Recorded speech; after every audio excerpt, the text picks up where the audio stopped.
Hello and welcome once again to the video. This one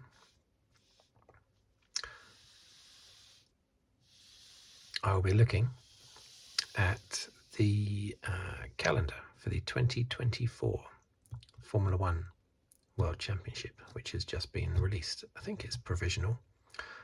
Basically the calendar is provisional right up until the first race pretty much. So I never take it particularly seriously whether it's provisional or official, because it can change at any time, of course. We'll see what happens with 2024's calendar, shall we? So what I'm going to do is I'm just going to write them down and then just pass a few little comments.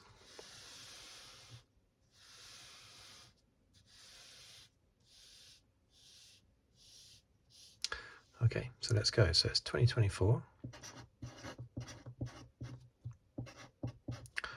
F1 Championship.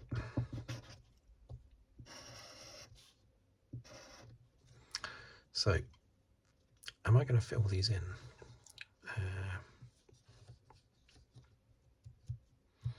Well, I'll tell you what, I'll do some there and some there. So number one, we have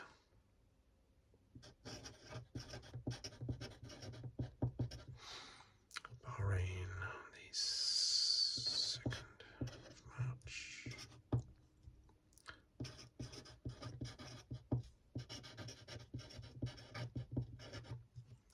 Saudi Arabia, 9th of March. There's Australia, 24th of March.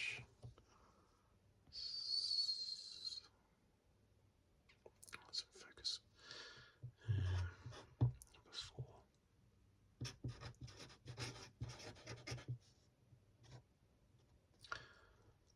Japan.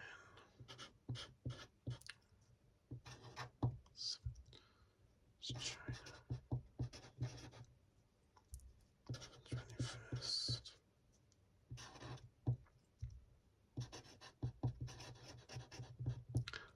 Miami.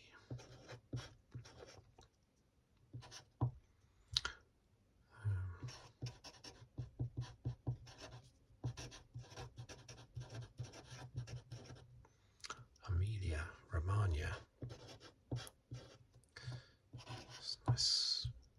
Monaco.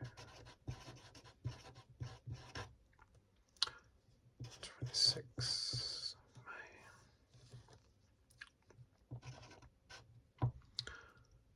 Canada. 9th June.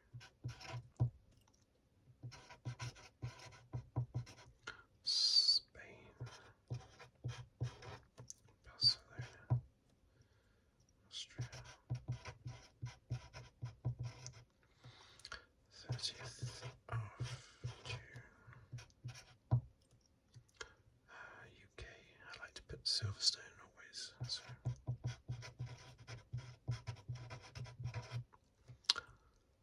Silverstone. And then I'll put the others. 30. Hungary. 21st July. Just make sure it's focus. 14.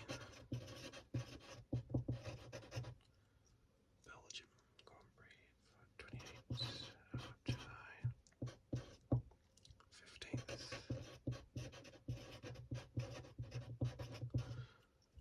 Dutch Grand Prix is at 25th. 16th. 1st September.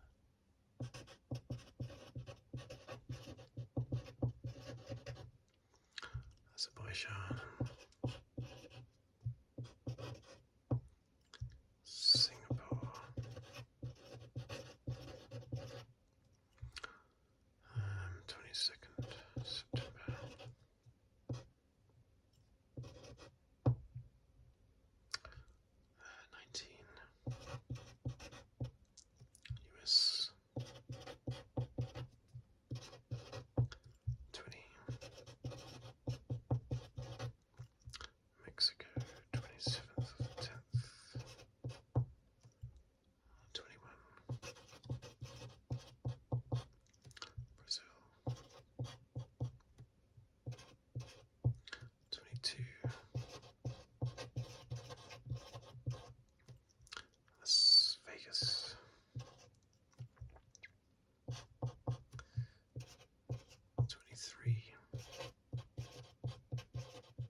Okay, so there you go.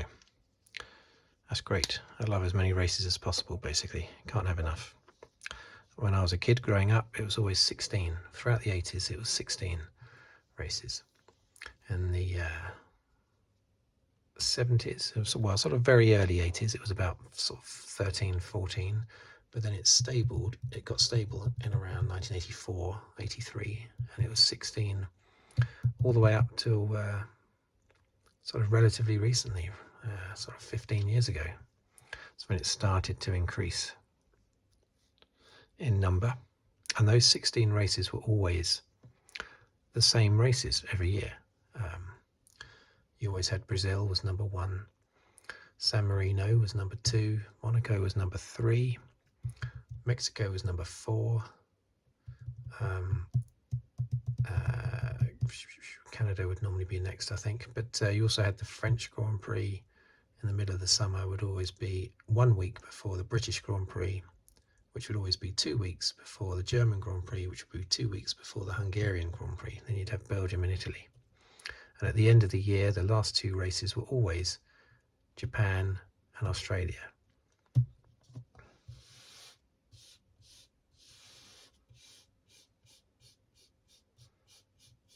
And there have only been 2 occasions where a circuit has held a Grand Prix, 3 occasions actually. A circuit has held 2 Grand Prix, one after another. 2 of them were recent, of course, due to the pandemic. We had, 3, sorry. We had Bahrain held 2 on the trot, didn't it? Slightly different circuits though. One was the small sort of Indy circuit. And Austria in 2020 held the first 2 races of the season, and then Silverstone held 2 as well. One was called the British Grand Prix, one was called the 70th anniversary. They had different titles. The Austrian ones were as well, Austrian Grand Prix and Styrian Grand Prix. I suppose there's only one occasion, therefore, where a country has held a Grand Prix, not the circuit actually, but the country has held the Grand Prix. So there's been, like for instance, the Hungarian Grand Prix followed by the Hungarian Grand Prix again. That's only happened once, to my knowledge, and that was 2 different circuits, same country. And that was when the Australian Grand Prix went from being the last race of the year to the first race of the year. Since 1996, it has been either the first or the second or the third race in the year.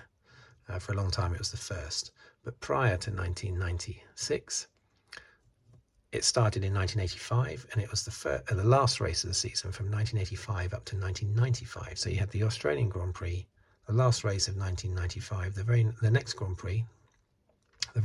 Prix was again the Australian Grand Prix, the first race of 1996. I think that's the only time that you've had a Grand Prix where the title has been the same, and it's been consecutive. Australian Grand Prix followed by Australian Grand Prix, albeit 2 separate circuits, because up to 1995 it was Adelaide, 1996 onwards it was Melbourne. But I think that's the only time it's happened, because the 2 Austrian Grand Prix, they were not called the same. The 2 British Grand Prix, the 2 Silverstone Grand Prix were not called the British Grand Prix. And the same with the 2 Bahrain Grand Prix, I think. Wasn't one called the Sakhir Grand Prix and the other one the Bahrain Grand Prix? Yeah, so I think that occasion, 95 to 96, is the only time it's happened. Anyway, Australian Grand Prix followed by Australian Grand Prix. So, correct me if I'm wrong there. That was a bit of a detour I did there. So what do we think about this season? Well, I'll tell you the sad thing, no French Grand Prix again. I don't know if that's, it's normally political. It's either to do with money or politics. Sometimes it's to do with the circuit not being adequate, but with the French Grand Prix that would not be the case. With the Paul Ricard, renovated Paul Ricard circuit. So it's either politics or money. I mean, money keeps nearly derailing Silverstone, of course, because it's not funded by the government.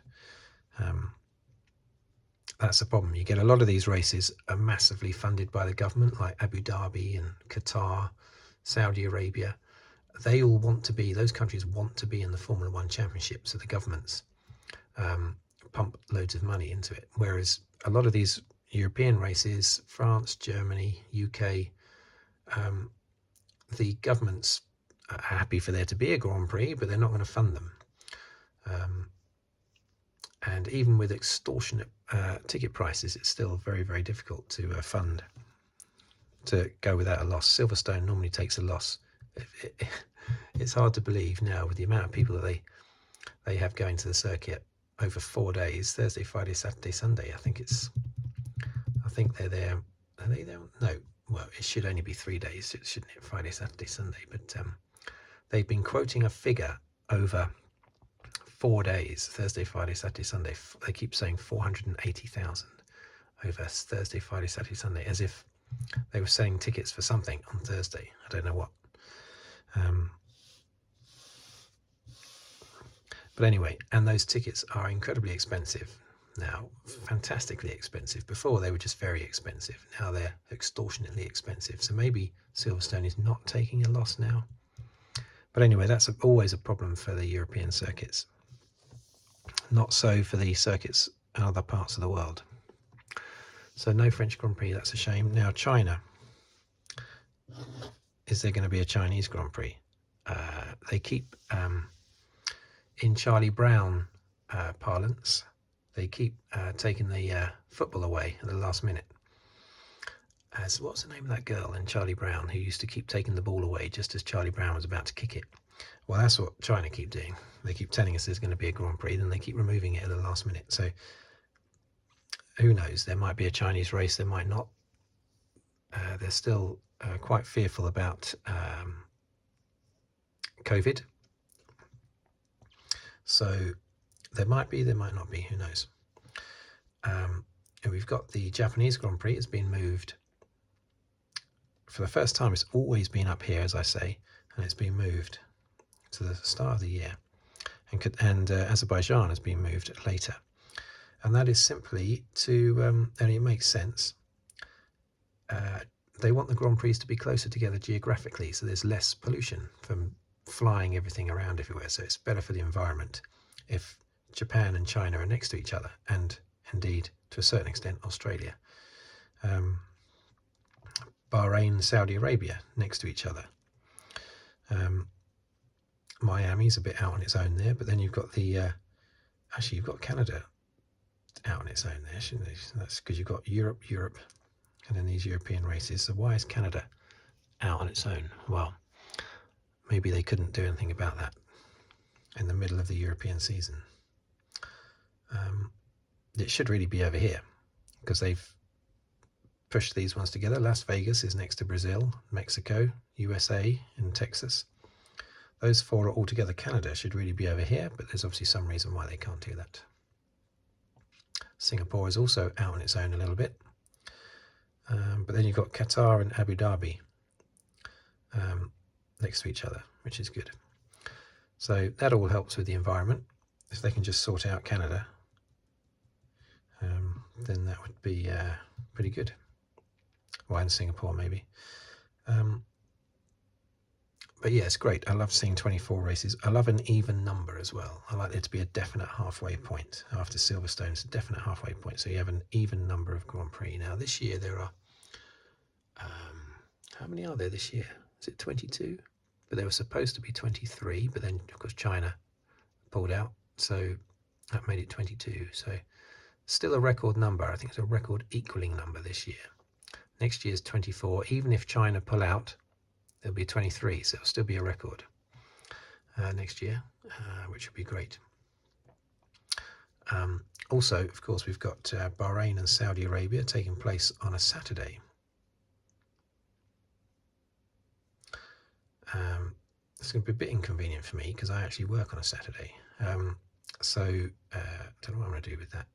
That's going to be after there. I assume they're going to be night races, which means they'll be in the afternoon in the UK and Europe. So yeah, I don't know what I'll do about that. But it's the first. Is it the first time there's ever been a Grand Prix on a Saturday? I don't want to say definitely, because who knows? 50 years ago there might have been one on a Saturday, but certainly since I've been watching Formula One, there's not been one on a Saturday. So for that's the last sort of 43 years I've been actively following Formula One, every race. You got Miami. I'm glad they're calling them Miami, USA, and Las Vegas, because back in the early 80s they had sometimes as many as 3 US Grand Prix as well, but they just called them USA, USA East, and USA West.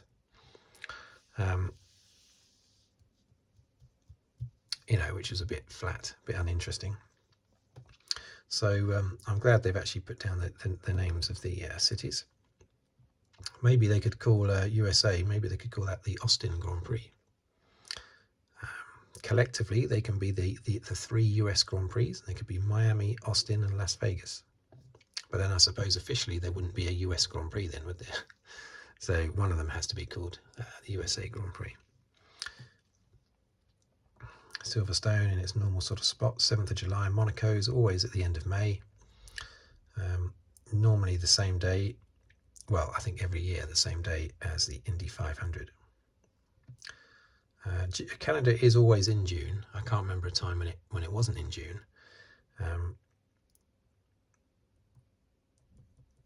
So I guess they just don't want to move it.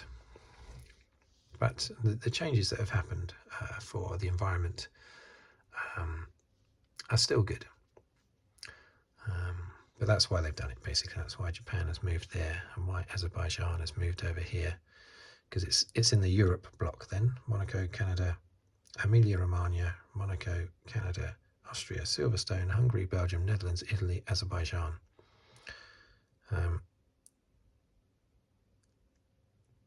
Yeah, no other European Grand Prix are there outside of those ones. So they are in a nice block, but spoilt by the presence of Canada, I have to say.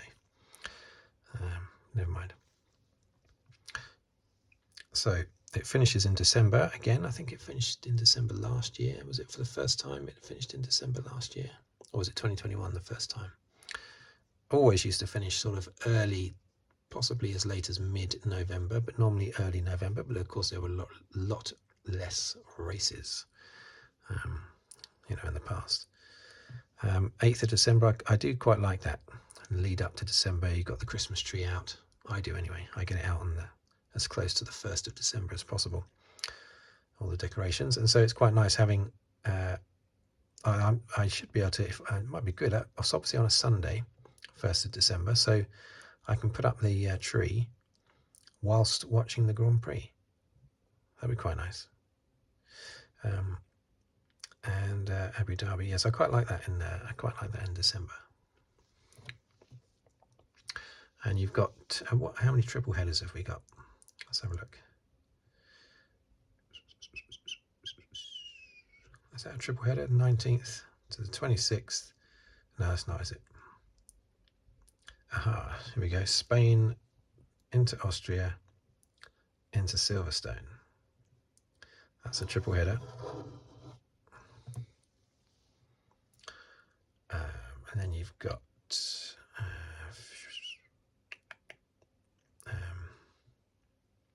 it's taking a lot of concentration for some reason. 20th of October, 27th, 3rd of November, USA, Mexico, and Brazil triple header. And then, oh, is that one? Yeah, that is, isn't it? So, see, how many days in November? 30, aren't there? Yeah, so that's a triple header as well then.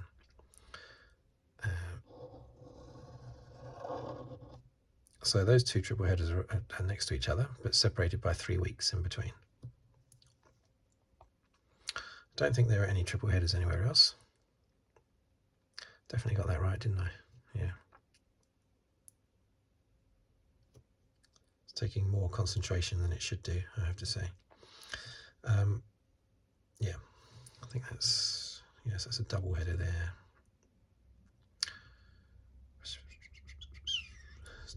That's 2 weeks. That's 1 week. but that's 2 weeks. Okay, yeah. So, as ever, it's getting bigger and bolder, the Formula One Championship, which is great. It's getting more and more popular, despite Verstappen's dominance. That doesn't seem to be able to stop the steam train, which is the popularity of Formula One at the moment. A lot of that is down to the success of the extra races and also the Austin Grand Prix, which has been very good. The extra races in America. Austin has proved a successful home for the official US Grand Prix, and then you've got Miami has proved successful, and hopefully Las Vegas will as well. Obviously, if you make it in America, then obviously that's going to always increase popularity as a whole, for the whole thing, especially as Formula One is owned by an American company as well. So that helps, but also the Netflix drama. That's a fantastic show.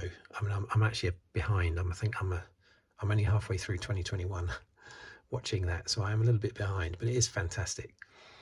The Netflix, I can't praise that enough. It's really, really good, isn't it?